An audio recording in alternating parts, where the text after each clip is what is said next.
The Weather Institute for Climate Analysis, Dick Cam. There it is. Blue skies, clouds clearing, fog in the distance, freezing fog in a lot of places this morning. That's clearing out. We'll get more sunshine today. We'll get almost to 50 today. I don't think we'll quite hit 50, but we'll get close in the Lehigh Valley. And dry. And then tonight we'll get down into the 20s. Tomorrow we'll get into the 50s, the low 50s. And then tomorrow night is very complicated. We'll start dropping from our high temp in the 50s tomorrow down to the 30s. The moist arrives late tomorrow night. We should be at the 30s and rising as that warm air, as the moisture moves up from the south, bringing with it the warm Gulf moisture and the warm air that accompanies that. So that'll bring our temps up in the morning into the 40s, close to 40. So we should be mid to upper 30s, depending where you are.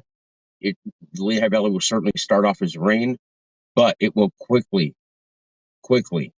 get overpowered by the cold Arctic air coming out of the north and the northwest, which will change that rain over to snow certainly by midday on Saturday. So we start as rain very late Friday night into Saturday morning, and by noon on Saturday, we all switch over to snow. It's pretty complicated because we need to watch this track. We're going to go to the radar quick, and we'll show you what's going to happen here and where it's happening. Tomorrow, we'll do a much better job at explaining this because we'll be able to draw some graphics on the screen for you. If you look up north of Oklahoma there, you'll see that little patchiness. That's cold air because that's snow. We zoom out and we look to the south and the southeast, you're going to see greens. That's rain because that is warm air. So cold to the north, warm to the south and southeast. That's going to be pivotal in what happens here Friday night, and Saturday. Let's go to the jet stream and we'll break it down for you here. We see that ridge that we've been talking about all week off the Pacific coast, diving down the Pacific coast, heading down towards Mexico, right around the U.S.-Mexican border. It starts making an easterly turn and then starts making a northeasterly trek, very gradual northeasterly trek from the deep south to New England. Somewhere around the Alabama and Mississippi coast tomorrow, at some point tomorrow, late tomorrow, we're going to see a low develop off the central Gulf Coast. That low is going to be what brings us the storm on Saturday. It's going to have a lot of moisture with it. Chris, can we zoom in on the Gulf and get the map graphic ready? We have right around, I would think somewhere right near the Mississippi and Alabama border, we're going to see a low pressure system develop. Now, keeping in mind the jet stream here where we see it, from the Gulf Coast, it goes on a northeasterly trek up through the Carolinas, up through Virginia, and up towards the coastal mid-Atlantic, New Jersey, and up towards Long Island. You can see that line in the jet stream going up there. We're going to show our map graphic that we posted yesterday. This is kind of a little easier way to explain it for you. You see that low pressure system at the bottom of your screen, that L? That's right around where I think the storm develops, where it forms. As it does, it's going to follow those red outlined white arrows, is essentially where the track is going to be. Because that high pressure system, that H, if you will, over southern Illinois, that has all the cold air with it. That is going to move south and southeast, that high pressure system will. As we know, if you've been around the weather for a while, that high pressure system is going to dictate where the low pressure system goes. The high pressure system spinning clockwise, the low pressure system spinning counterclockwise. As that low pressure system moves down to the east and southeast, that low pressure system is going to be pushed farther southeast and east. As it rides the boundary of the cold air surrounding that high pressure system, it will ride that line. So you have that very warm Gulf moist air and that very cold Arctic air moving down out of Canada over the upper plains and mid plains that's going to interact with each other. When that low develops tomorrow, from the Gulf Coast, northern Florida, all the way up to southern Delaware, from tomorrow through Saturday is a chance for some extremely severe weather, like tornado alley type severe weather, as that low develops, moves up through the southeastern United States, up towards the mid Atlantic. It's going to strengthen very, very, very quickly. It's going to have a lot of energy from the Gulf, a lot of moisture from the Gulf. And then as they interact, that cold air and that warm air, that's where you get the violent weather, if you will, the severe weather. So everywhere in that gold color is under the gun for severe weather from Friday and Saturday as we go through. The closer you go to the coast in the Carolinas, Virginia, and coastal Delaware, and down the eastern shore of Maryland into Saturday. So we start the threat tomorrow in the southeastern United States with that threat moving with the low up into the mid-Atlantic, and again, even as close to southern Delaware, maybe not even being able to rule out southern New Jersey. But certainly up as far north as northern or southern Delaware, we'll see that threat Friday and Saturday. We can have hail, severe thunderstorms. There could be tornadoes. And I think we'll see a tornado outbreak at some point tomorrow and Saturday as that low intensifies and those air masses interact with one another. We see the green area, that's rain. I don't expect those areas to change over to rain until maybe the very end of the system as the system wraps up, as that low moves to the northeast and then to the north, and that cold air moves in behind it, filling in where the warm, moist air was, the cold air will fill in. So you may get some snow even where it says rain, but it won't be a lot at all. It'll just mostly be at the end, if at all. But we see that area, that purple area, that is rain to snow. I say rain to snow, so that seems like a misnomer, like it's going to be half snow, or sorry, half rain, and then changing over to snow. That is not the case. The cold air is going to be a powerful, strong cold air mass. And as strong as that low pressure system gets, that cold air will be able to push out that warm, moist air and that low pressure system off to the coast, closer to the coast, maybe even off the coast by the time it reaches the mid Atlantic. So that cold air gets closer to the coast. That rain to snow is not going to be a long period of rain. As we mentioned earlier at WYCEL, we'll get rain when you wake up on Saturday morning, but it will quickly, from west to east, begin converting over to snow. And by the Lehigh, certainly by noon in the Lehigh Valley, we will be snow. The higher elevations even could see that changeover occur quicker. So that rain to snow is not a lot of rain. It's going to be a mostly snow before it wraps up late Saturday, early Saturday evening. Then you have the blue where it is snow, and that will be all snow because the cold air is already in place. It's just waiting for the moisture to arrive from that low pressure system. How much snow do we get? That's a really, really, really good question. Remember that high pressure system is going to dictate where that low pressure system goes. The farther inland that low pressure system rides or tracks, the less snow we see in the Lehigh Valley, and you see less accumulation from east to west. However, the opposite of that, if that high pressure system does what our map graphic shows you, and what I think it will do, is push that low pressure system very close to the coast by the time it gets to us, then we see higher accumulations from west to east. The Lehigh Valley now, I would say certainly 2 to 4 inches of snow.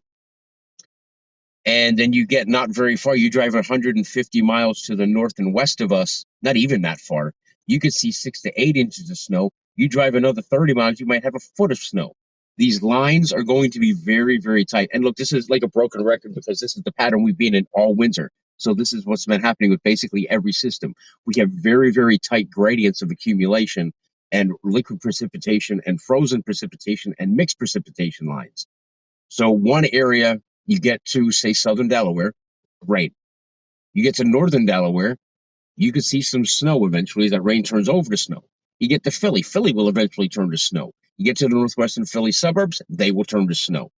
You get to Lehigh Valley, will turn to snow. But it's going to be a very, very tight line. So you can get into your car in Delaware, it's only rain, drive north for an hour, and you could have accumulating snow. You drive another hour north, and you've got maybe several inches of snow. Right now for the Lehigh Valley, 2 to 4. But you get up into the Poconos could see 6 to 8. You go north of the Poconos, up in the northeastern PA, north central PA, those people can see 8 to 12 inches of snow. And you might have areas where it sets up where you get these very tight bands in the storm and you get these snow bands. We get over a foot of snow. Regardless, Saturday's going to be a fucking mess, an absolute fucking mess. As that system comes through, the low moves out, that cold air moves in, temperatures drop. We drop into the teens on Saturday night. So everything is what is freezing. But the huge part of this storm, other than the severe weather in the coastal areas and the heavier snow to the north and west of the Lehigh Valley, is the wind. We are going to have some massive, massive wind with this. We'll notice it through the day Friday as winds pick up and we get some pretty strong gusts. But as we get into late Friday into Saturday, some areas can see 60 and 80 mile an hour wind gusts with sustained winds of 30, 40 miles an hour. That's going to create a lot of problems, particularly if those areas get the longer rain and doesn't have an opportunity to evaporate and it freezes on tree limbs and such.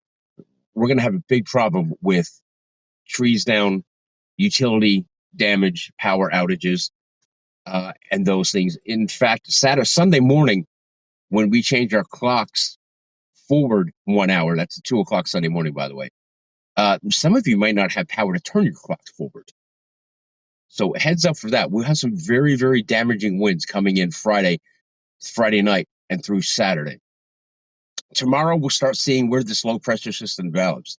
We'll be able to actually see it forming tomorrow. So we'll have a pretty good idea of where that is in correlation to where the high pressure system in that cold air is. So we'll have a much better idea of knowing whether or not this map graphic that we posted is accurate or if we need to adjust it a little bit. And if we need to adjust it, we will. Right now, as it looks, what I just said stands true. 2-ish to 4-ish inches in the valley, less to the south and east, more to the north and west, and significantly more, not very far to the north and the west. It's a coastal storm. It will be a coastal storm, and nobody fucking knows what a coastal fucking storm is gonna fucking do until a coastal fucking storm fucking does it. It's just the way it is, because you need to see how they react. You need to see where the high pressure system tracks that low pressure system, where it makes it go, and we need to see where those temperature differences clash and which one overpowers the other and when does it do it. If that cold air really overpowers that low pressure system and pushes that low pressure system even closer to the coast or off the coast, well, all bets are off for accumulation, and the Lehigh Valley could see 6+ inches of snow. The Poconos could see a foot or more. We need to watch that track. But right now, what I just told you is true. For the Lehigh Valley, I think about 2 to 4 inches of snow, less to the south and east, more to the north and the west. With, again, very quick higher accumulations in not very far of a geographical area. So literally you could drive 10, 15 minutes, and every 10 or 15 minutes you could see another inch or two of snow as you continue to drive north and northwest. Heads up for that. Saturday will be a mess. Saturday afternoon and evening as temperatures drop is going to be horrible, horrible. And the snow will blow because we're going to get those very strong winds. So if you're in those areas that do get 4, 6+ inches of snow, you're going to have some pretty bad drifting problems. Even if the valley gets 3 or 4 inches of snow with that wind blowing, we could have some drifting issues. But utility damage is going to be the problem here. Those strong, strong, strong winds are our biggest threat for inconvenience, if you will. So utility damage is a massive problem. If you do have tree damage, snowscapes, like them on Facebook and Instagram. Snowscapes does a great job clearing out trees and debris and on your house in dangerous positions on wires and all those things. Snowscapes is your tree removal company, by the way. Not sponsored, just thought I'd mention them. Yesterday, we tried to do a giveaway, by the way. We tried to give away stand by.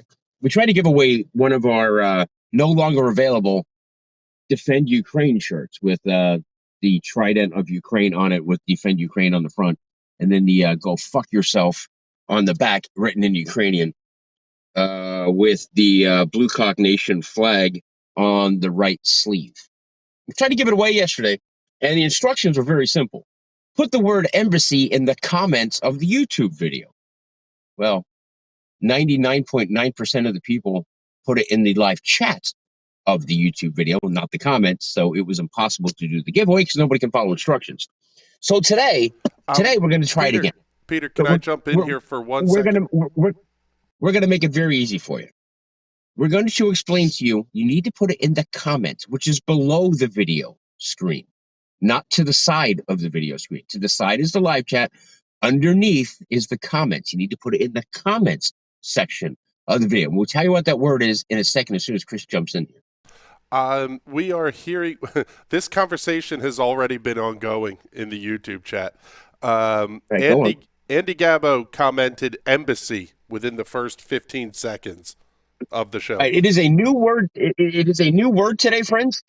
We told you that last night if you were watching Detour or listening to Detour. It is a new word, and we're going to tell you what that word is. It is not embassy. And what it sounds like the problem is that some users, depending on what they're watching on, don't have the ability to comment during the live. They can only live chat. So, as soon as the video is over on YouTube, put it in the comments. Yes, and today during Detour, we will pick a winner. Or maybe, you know what? No, we'll give you 24 hours to do it. So that way you give you time to watch the replay of this. Go to YouTube between now and 9:30 Friday morning, March 11th? Yes, March 11th. That's tomorrow. Until 9:30 in the morning, you can comment the word that I'm about to tell you in the comment section of the YouTube video. But you have to like the video first. You must click the bell for notifications, and you must subscribe to the YouTube channel. You have to do all those things to qualify, and then put in the word in the comments of the video, not the live chat. The thing underneath the video, not the thing to the side of it. You have to wait until The the word. video's over. Yeah, if you can't put it in the comments under the video, well, just fucking wait till we're done. In fact, Chris, as soon as I give the word, cut the YouTube feed. Okay, we Okay? can do that. As soon as I give you the word, we're going to cut the YouTube feed. So then you can stop your whine and change your diaper and put the word in. The comments, not the live chat on the side, the comments underneath. Ready? Go grab your new diaper and the baby powder and the talcum and the baby wipes. Here it comes. The word is instructions. Instructions. Follow the fucking instructions in the comments. Cut the fucking YouTube feed. All right, YouTube is off